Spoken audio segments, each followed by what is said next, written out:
I'm Jake Bruton and welcome to the Build Show, and today we're going to talk about durability, but we're not going to talk about durability from the standpoint of we're selling metal roofs or we're selling aluminum windows rather than vinyl windows or we're selling brick to our clients.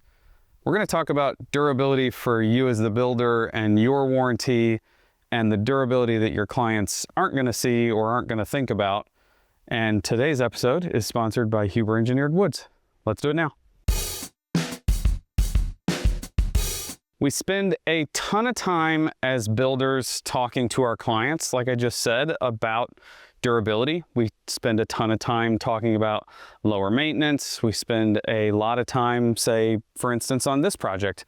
We have a steel deck rather than a wood frame deck. We have a concrete porch rather than a wood frame deck. We have a metal roof. We have stone. We have fiber cement siding rather than vinyl siding. Like, we have a ton of things going into this very beautiful house that are oriented around durability. And that's the durability that the client thinks of when they think of durability. When I, as a builder, think of durability, I have to think about those things as well.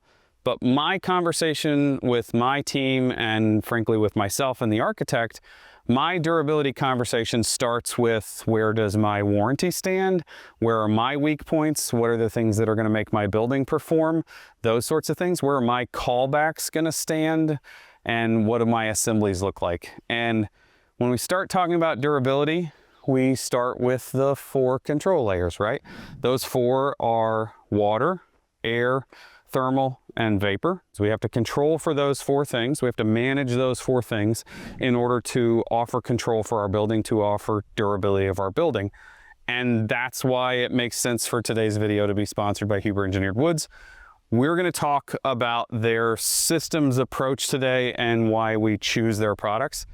We can start today with the ZIP system. ZIP is that WRB integrated into their panel, the weather resistant barrier. We use the term weather rather than water resistant because it is doing more than just water. If you look in the code actually does say weather resistant rather than just water resistant. So what do I mean when I say weather resistant? I mean we're dealing with water and we're dealing with air.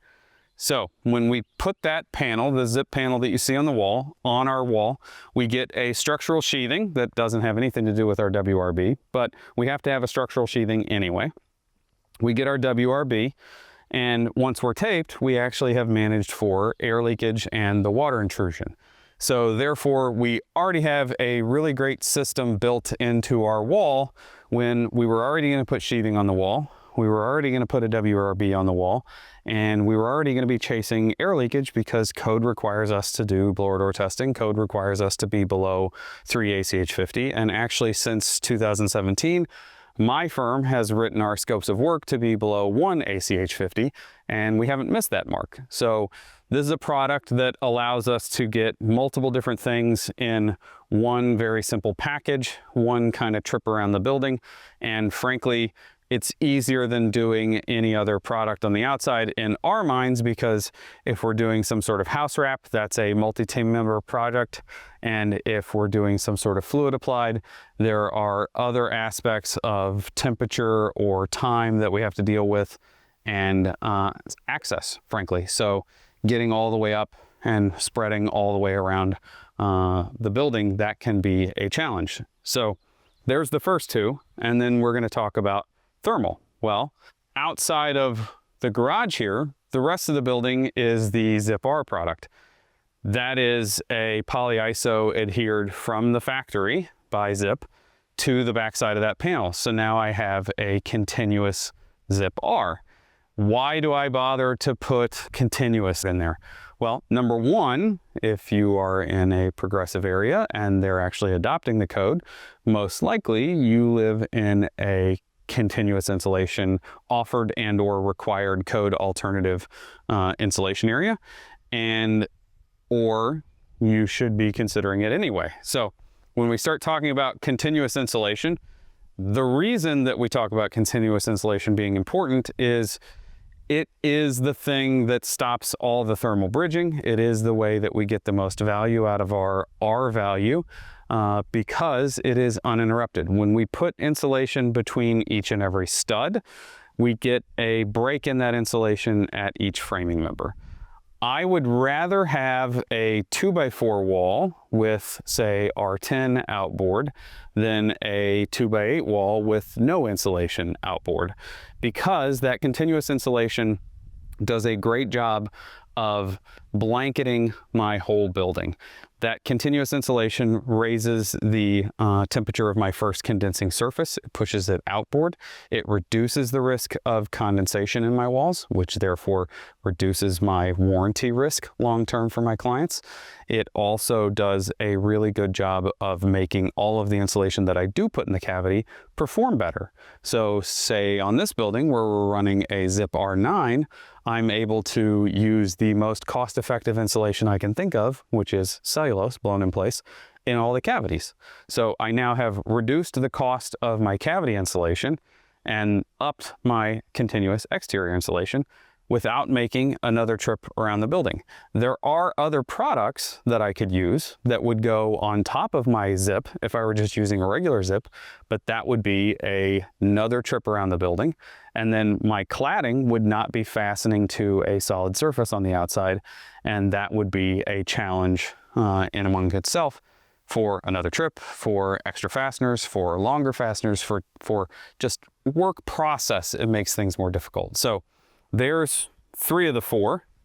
And then vapor. So if we do a good job of managing for water, for managing for air leakage, and for managing for thermal, using the proper amount of insulation, we really shouldn't be concerned with vapor, assuming that our mechanical system is operating properly on the inside of the building.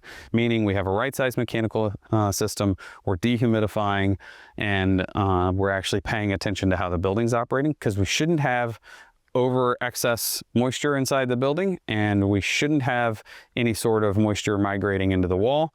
We shouldn't have pathways for it to be carried through because we don't have excess air leakage. We really don't have large concerns with it.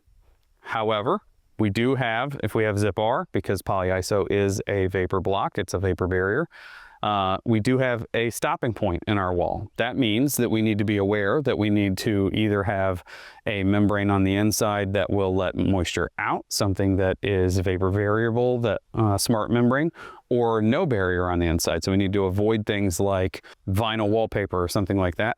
If we let the assembly dry to the inside and we have properly functioning mechanicals on the inside, vapor is not our concern. We don't need to be worried about it, and it's something that you can have a conversation with your engineer. You could get a stamp from your architect if you're worried about it in your very cold climates, but there are places where Zip R is not appropriate, like super cold climates, so you just need to be aware of how you're doing things in your market. In my market, we just leave regular old drywall on the inside with no vapor barrier, and now we've managed to let the building dry from both directions on that barrier level, which is the Polyiso. So we've applied all 4 of those control layers, and then we have a very durable wall. Now, what happens from there? From there, we poke holes in it. We poke a lot of holes in it. You can see there are a lot of big windows, and then there's also some smaller penetrations. When it comes to windows, we now have to do a much better job with waterproofing our openings, because we've insulated at a higher level and we've greatly reduced the amount of air moving through our wall because we've built an airtight assembly. That means we've greatly reduced the amount of energy moving through our wall. That energy in previous buildings, say 30 years ago, was doing a great job of drying anything that got into the wall. So a small window leak might never present itself 30 years ago. It might wet, do a very tiny amount of damage, and dry. And it might happen over decades and never be enough to present itself. I can't tell you the number of times that I've pulled a window to replace it and didn't know there was window damage or water damage underneath of it, and discovered that we were going to have to fix something even though no one knew it was there. That, in this sort of case, is something that we have to take more seriously now, because we've reduced that energy moving through the wall, our drying potential. So what we have to do now is we have to use the other products that Huber makes. We have to use tape and liquid flash and things like that to make sure that we're waterproofing our opening in a way that if we have a window failure, a window leak, water intrusion, that water can drain out of the opening, get to the outside. Once it's back to the surface, that green surface of our zip, I'm not worried about it. It's outside my building. And so therefore we've reduced our risk. Again, we've upgraded that durability. So now we've created that assembly. We're pushing all that water to the outside. You can see there's a little couple pieces here installed. Huber also makes a rain screen product. We don't build without a rain screen assembly. Whatever rain screen you choose, Huber makes a great one. We're really happy with it so far. That rain screen gives you draining and drying potential, and it's important that we note that. The fact that we keep water from being held in tension and we give the ability for air to move through there, water drains away. Water held in tension is our killer. That's the building killer. Anytime water has the ability to sit and stay, it has the ability to start to absorb into things. That's not what we want. So we want it to drain away. Anytime we can promote air movement on the outside of the surface of that wall assembly, that's drying potential. So by leaving it open at the top and the bottom, we get that airflow. That therefore will then make our building more durable. It dries our cladding, making our cladding more durable. It dries our wall, making our wall more durable. And now we have a full systems approach from all four of those control layers, plus the cladding, everything in one system. And now we have more in the durability front from the builder and the builder's warranty standpoint. And that is, in summation, the reason why we work with this family of products. It's really quite simple in the grand scheme of things. And frankly, it's not really something that we bother talking about with clients. It's just something that we include in our pricing model. We know that we're going to do these things. We know that this is the, quote, right way to build things. And so this is built into our model. This is not a conversation of, well, do you guys want to include brick? Do you want to include a metal roof? Do you want to include custom cabinets? This is a conversation of, if you want me to build your house, this is what I'm comfortable warrantying. If someone came to me and said, well, we don't want a WRB, I would say, you are not our client and I am not your builder. If they came to us and said, we don't want this type of roof, we want this type of roof, I would probably say, okay, well, we can figure out how to make that roof work. These are the conversations that we have, and these are the conversations that or these are the things that we don't compromise on. And durability for my warranty and my peace of mind so that I can sleep at night are not something that we compromise on. So I suggest that you look at their family of products. I suggest that you understand why the control layers are important and find what works for you. Until next time, Huber, thanks for your sponsor. And don't forget to check everybody else out on the Build Show Network here. And I'm grateful to be a part of it. They are all making pretty great content. And I learn a lot from them, and I think you will too. So until next time, have a good day.